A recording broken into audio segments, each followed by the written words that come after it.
You can do what you put your mind to. And if you continue to put your mind to it, the game opens up new levels. Should is just like the expectation motor of like all of our psyches.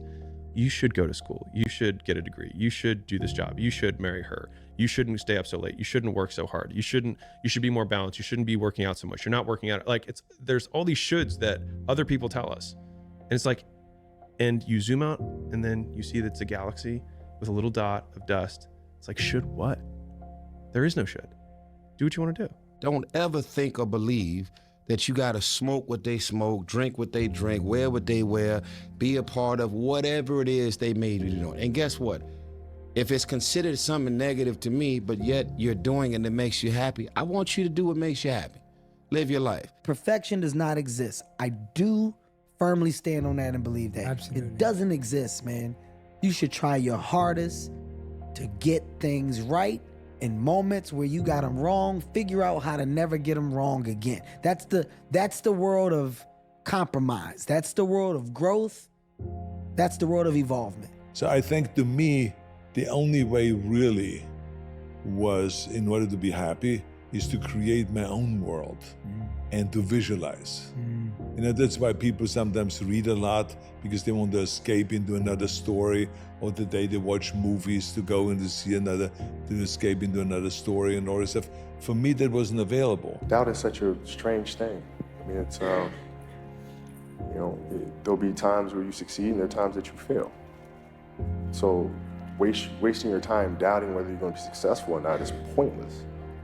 It is. I mean, you just put one foot in front of the other, you control what you can't control, and then you see what the outcome is, right? If you win, great. You're gonna have to wake up the next day and do the journey over again.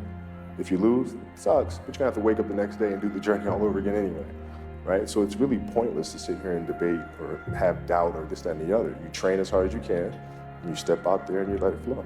There's two pains in life, the pain of discipline or the pain of regret.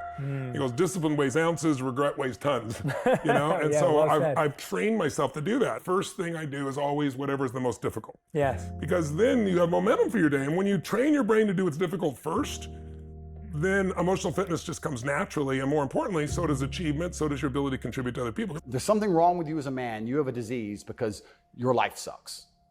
I mean, I don't think that's true. I think that your life just sucks and you should change it.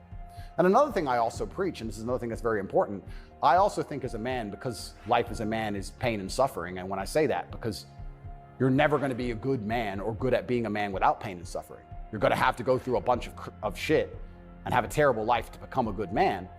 I think you should embrace that and accept it. And I think that the correct mental model for men to have is a degree of stoicism and not to be too concerned with even how they feel. If I woke up today happy, I would have done this interview with you. If I woke up today sad, I would have done this interview with you. What's the difference? Why put so much importance on my emotion if certain things must be done? I must work, I must train, I must see Tucker Carlson, I must resist the Matrix. You've got duties. I've got things to do. So why are we gonna sit around and talk about how I feel if it doesn't even affect how I act? Do all that you can do. And when you've done all you can do, and hell still comes to breakfast, let it finish out, then pick up the pieces, learn from it, and start all over again. Well, I'm afraid to make a change, and I'd say, well, that's okay. That's understandable. How afraid are you of not making a change? Let's make a little vision of that. You're 35, you hate your job. What's the consequence? You're not motivated, you don't want to get out of bed in the morning, you're starting to get depressed, you're getting bitter, you're getting resentful, you're getting cynical, you're amotivated at work, you're not doing a very good job, and you're starting to shrink. Now play that out for 10 years. You don't change it, you don't fix it. And what happens? Well, it's not like it's going to get better of its own accord. What's going to happen to you? Well, for sure, at minimum, what's going to happen to you is you're going to be in the same situation, but 10 years older. And if you can't get out of that situation now, what the hell makes you think you're going to get out of it in 10 years? Doubt is not going to work. No doubt. Doubt should be eliminated. You should be a doubt annihilator. You should be an annihilator of doubt. You kill people in the ring, you should kill doubt in your mind and in your soul and your heart. Kill it, it's dead. Fight it every day because it's going to be hard, it's not going anywhere. You're going to try to throw as many negative thoughts at you as possible. And you got to throw as many and triple the positive thoughts. Whatever it throw 3 of them, you throw 16 back at them. How much you love yourself and how great you are. And how you love God for your hands and your feet and your legs and your skin and your movements, everything. Thank you, your gratitude. For your life. Yes. Your blessings triple when you have gratitude. Quit wasting time by your own definition. It's like people shake their heads like, oh, I never thought about it that way. It's like, yeah, think about it that way. Don't waste your damn life. And then you think, well, why would people be resistant to that message? It's like, well, you really want to wake up and figure out that you're wasting half your life? And when people do that kind of wasting, they actually hate it. You're never relatable as a champion because the rest of the fucking world could never do what you do. That's why these fucking losers on the internet will fucking tear you down and rip you apart because they can never be you. There was a time and a place where I believed that I wanted to be what you are, and I realized that I couldn't be. And everybody realizes that. What you people do and what you accomplish in life is so fucking rare. There's a quote at the beginning of Fear and Loathing that says, "He who makes a beast of himself gets rid of the pain of being a man." Don't even bother asking. Don't bother telling the world you are ready. Show it. Do it. Ever tried? Ever failed? No matter. Try again. Fail again. Fail better. The world is yours. Let me tell you something, bro. I don't give a fuck who in front of me, on the side of me, on the back of me. I'm betting on me. I like that. I love it.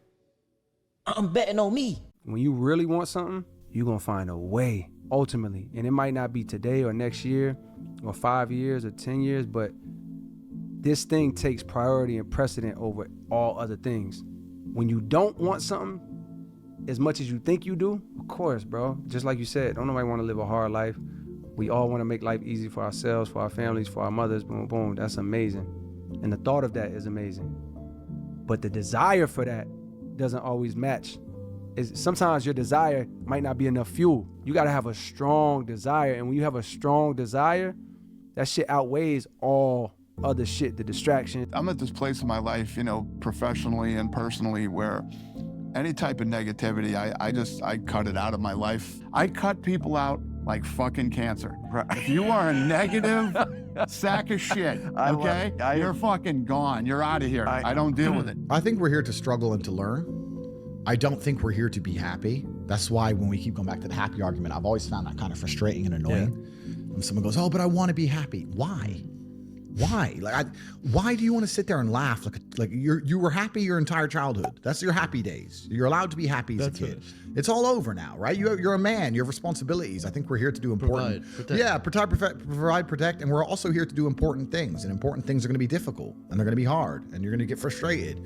But that's what gives you purpose. I think we're here to struggle. I think we're here to endure pain. I think we're here to just see how hard we are to kill. I think that going through terrible things and living through them and coming out the other side is one of the most fantastic things about being human.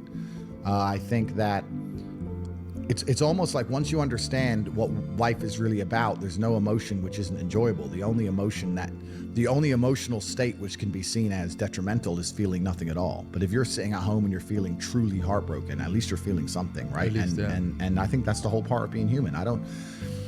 I think we're here to struggle. I think we're here to go through pain. That's so I wake up each day and go, what can I attack? What problem can I solve? You just wake up and just say, give me this, give me that. I want all of it. I need to, there's an army there, they're really big. We're better. It's intrinsic.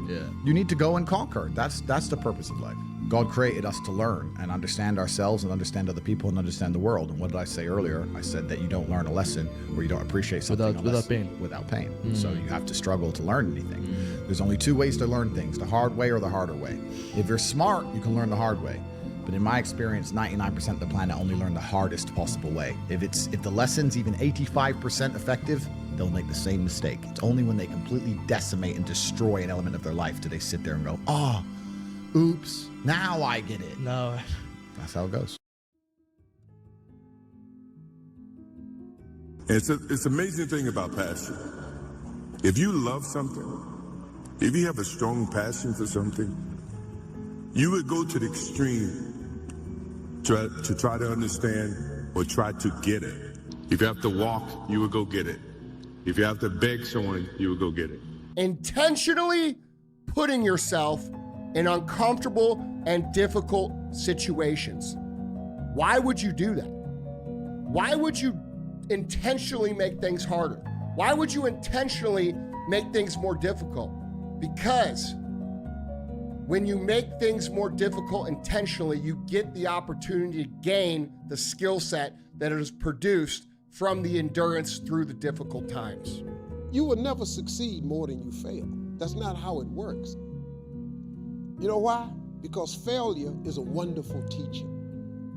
It's the only way to learn. You have to fail.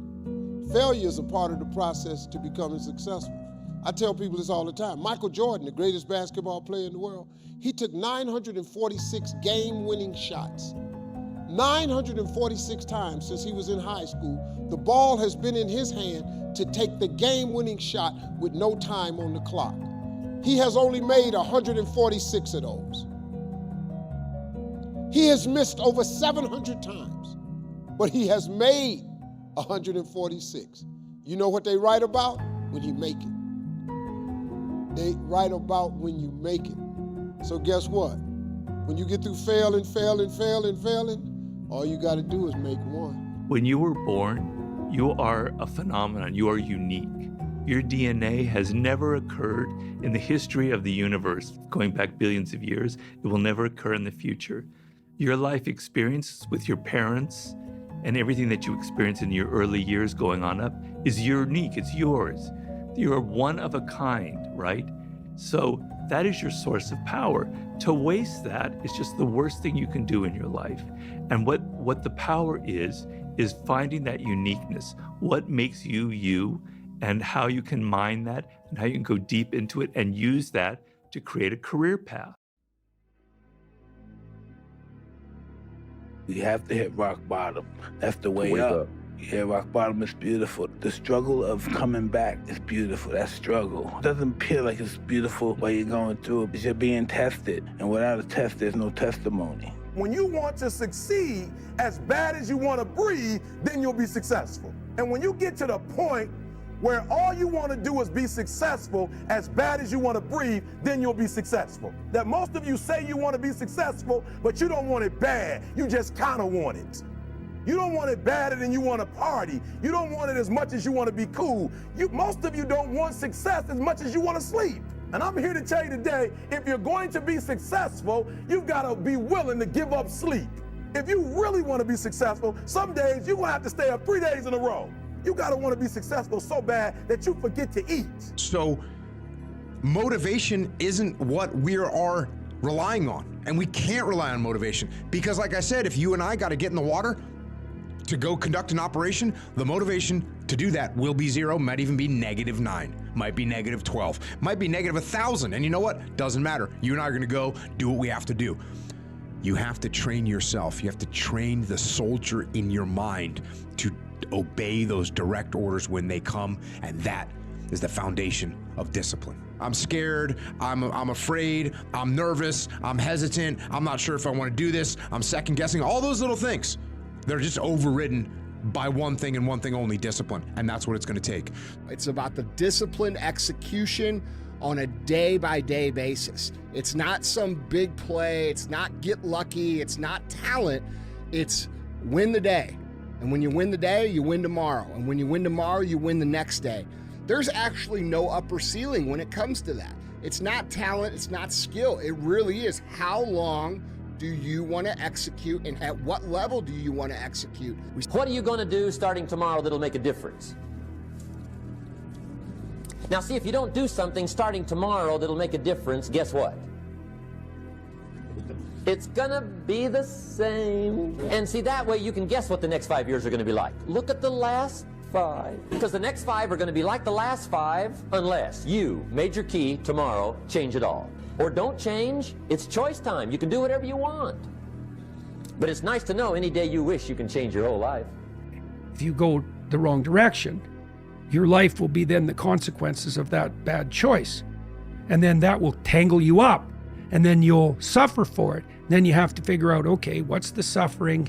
What's the problem? When did I make the bad choice? Which road should have I taken? That's how you fix a trauma.